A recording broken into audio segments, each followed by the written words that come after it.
Subscribe कीजिए हमारे channel नूर रज़ा को और बेल आइकन को प्रेस कीजिए, जिससे आपको हमारी न्यू वीडियो की नोटिफिकेशन मिलती रहे। कि गौस पाक के सिलसिले में जो मुरीद हो जाए, कादरी हो जाए, उसके बाल बाल को गौस पाक मुनव्वर कर देते हैं।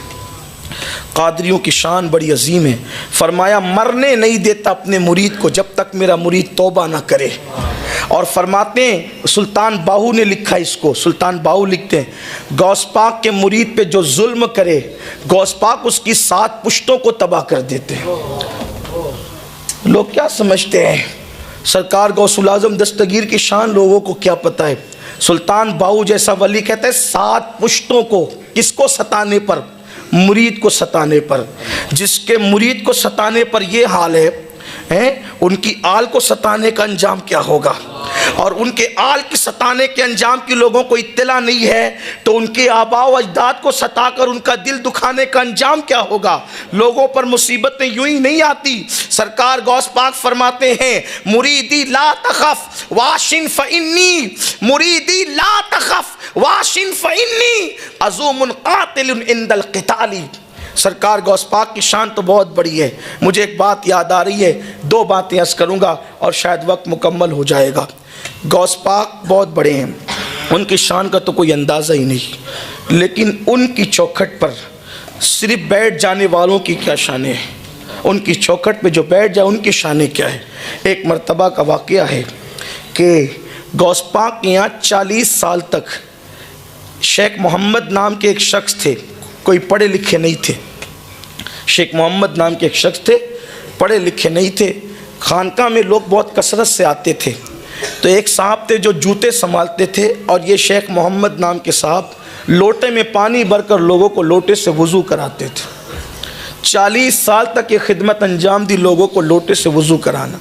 गौस पाक के आते थे लोग, खा पी करके जाते थे। अब ये लोग सब बैठते थे बाहर, इनकी ड्यूटी थी लोटे से वज़ू कराना, इसलिए उनको लोटे वाले शेख कहते थे, लोटे वाले बाबा। अब हुआ ये, इन्होंने एक दिन चप्पल वाले बाबा से कहा कि हम 40 साल से आप चप्पल संभाल रहे, मैं लोटे संभाल रहा हूँ, ये बताएं कि यहाँ आने से लोगों को मिलता क्या है, यहाँ आने से लोगों को मिलता क्या, यहाँ के लोग करते क्या हैं। तो कहा कि भाई लोग आते हैं, खाते पीते हैं गौस पाक का लंगर और चले जाते हैं, और क्या बात है यहाँ। अब जिसका जितना ज़र्फ हो वो उतनी बात करता है, जिसकी जितनी निगाह वो उतनी बात करता है। वो चप्पल संभालते थे, ये लोटे संभालते थे, पानी से वज़ू कराते थे। एक दिन इनका माइंड बना, जहन बना, यार 40 साल से यहीं पड़े हुए हैं, थोड़ा चलते हैं, ज़रा हम भी सैर व तफरी करते हैं, घूम फिर करते हैं, ज़रा हम भी ज़रा ज़िंदगी के मज़े लेते हैं। 2 लोग आए, इन्होंने इत्तला दिए बगैर दोनों को कहा कि हम आपके साथ चलने के लिए तैयार हैं। उनको पता नहीं था ये गौस पाक के नौकर हैं और गौस पाक की चौखट पे लोगों को वज़ू कराते हैं, उनको ख़बर नहीं थी। वो दोनों वली थे, और कौन से वली? अख्ताब थे, अख्ताब कुतुब थे वो। और कुतुब वो होता है जिसको अल्लाह ताला उसके शहर का निज़ाम संभालने की ड्यूटी अता करता है। ये अख्ताब की किस्म औलिया अल्लाह की कई किस्में, एक किस्म उसमें से कुतुब है। ये दोनों कुतुब थे। इन्होंने लोटे वाले शाह को साथ लिया और साथ लेकर के चले। अब गौस पाक यहाँ तो बड़ी नज़ाकत से पलते थे, क्योंकि लंगर 24 घंटा जारी रहता था। बड़े नाजों से पले हुए थे, खाते पीते थे। थोड़ी दूर चले तो भूख लगी। उन्होंने दोनों कुतुब से कहा, भाई हमें भूख लगी है, काम खाने पीने वाले लोग नहीं हैं, चलना हो तो चलो वरना वापस जाओ या रुक जाओ। तो इनको एहसास हुआ कि भाई अब थोड़ी देर तो चल चुके, चलना चाहिए। 24 घंटे चले, फिर कहा भूख बहुत लगी है, रहम करो। तो उन्होंने मुसल्ला बिछाया, एक साहब ने 2 रकात नमाज पढ़ी, और जब 2 रकात नमाज पढ़ी तो दुआ की। दुआ के बाद आसमान से दस्तरखान आया और तीनों ने मिल के खाना खाया, सैर हो गए। खाना आया तो नींद आई, पेट भरा तो नींद आई। कहा थोड़ी देर सो लें, काम सोने वाले लोग नहीं है, चलना हो तो चलो वरना रुको। मजबूरन चल पड़े। फिर 24 घंटे चलते चलते गुजरे। कहा भूख अब बर्दाश्त नहीं होती। दूसरे साहब ने मुसल्ला बिछाया, 2 रकात नमाज पढ़ी, दुआ की, दस्तरखान आसमान से ज़मीन पे आया, तीनों ने खाया, फिर चल पड़े। 24 घंटा चले तो कहा भूख लगी। कहा परसों उन्होंने किया, कल हमने किया, आज तुम्हारी बारी है। कहा भाई मैं तो कोई पढ़ा लिखा आदमी नहीं, कोई बहुत इबादत गुजार इंसान नहीं, मुझे तो कुछ आता नहीं, दुआ करना भी सही से नहीं आती, मैं क्या दुआ करूँगा।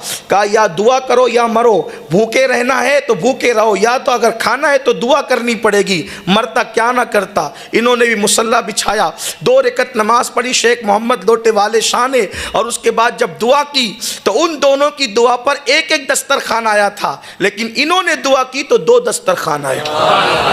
वो दोनों अख्ताब हैरान हो गए, कहा कि आप तो कहते थे कि हमें कुछ नहीं आता, आप पढ़े लिखे नहीं हैं, आप कुछ नहीं जानते, दुआ करने का हुनर भी नहीं जानते, आपकी बात पर 2 दस्तरखान कैसे आया। तो कहा कि वाकई मैं कुछ नहीं जानता था, लेकिन जब तुमने मजबूर किया या भूखे मरो या दुआ करो, जब जान पे बनाई तो फिर मैंने बस इतना कहा, ए अल्लाह मुझे तो कुछ नहीं आता। ये दोनों अख्ताब जिसके वसीले से दुआ करते हैं, ये दोनों अख्ताब जिसके वसीले से दुआ करते हैं, ये दोनों अख्ताब जिसके वसीले से दुआ करते हैं, अल्लाह उसी का वसीला दस्तरखान नाजिल फरमा। तो 2 दस्तरखान आ गए। तो उन दोनों अख्ताब ने कहा तुम्हें मालूम है कि हम किसके वसीले से दुआ करते हैं। कहा नहीं मालूम था नहीं मालूम था।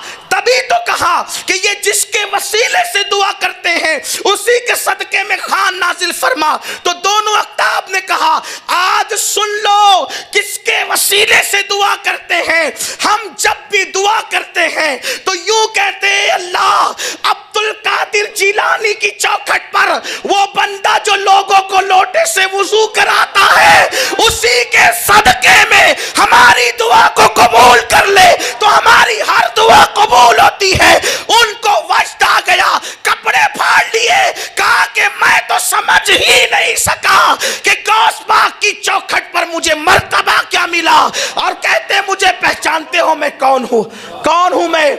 का वही लोटे वाला तो मैं भी हूं, मैं ही वो लोटे वाला हूं जिसके वसीले से तुम दुआ करते, जिसकी चौखट पर बेहुनर बैठे तो कुतुब उनके वसीले से दुआ करें।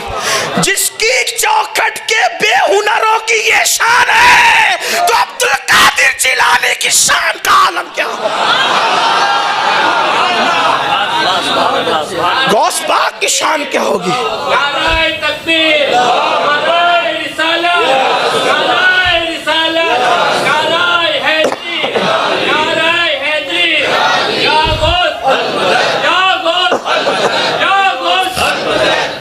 वल्लाह मैं तो गौस पाक की चौखट पे बैठने वाले कुत्ते को भी बेहुनर नहीं मानता, लेकिन सिर्फ चूंकि उन्होंने ये बात नकल की थी तो मैंने बयान कर दी कि मुझे कुछ नहीं आता। वरना अल्लाह की इज्जत की कसम उनकी चौखट पे बैठने वाला कुत्ता भी बेहुनर नहीं होता। हाँ, वक्त के बड़े बड़े असफिया जिनके कुत्तों के कदमों पे जान कुर्बान करने की बात करें, जिनसे निस्बत कायम करने की बात करें, वो गौसुल आजम की चौखट है।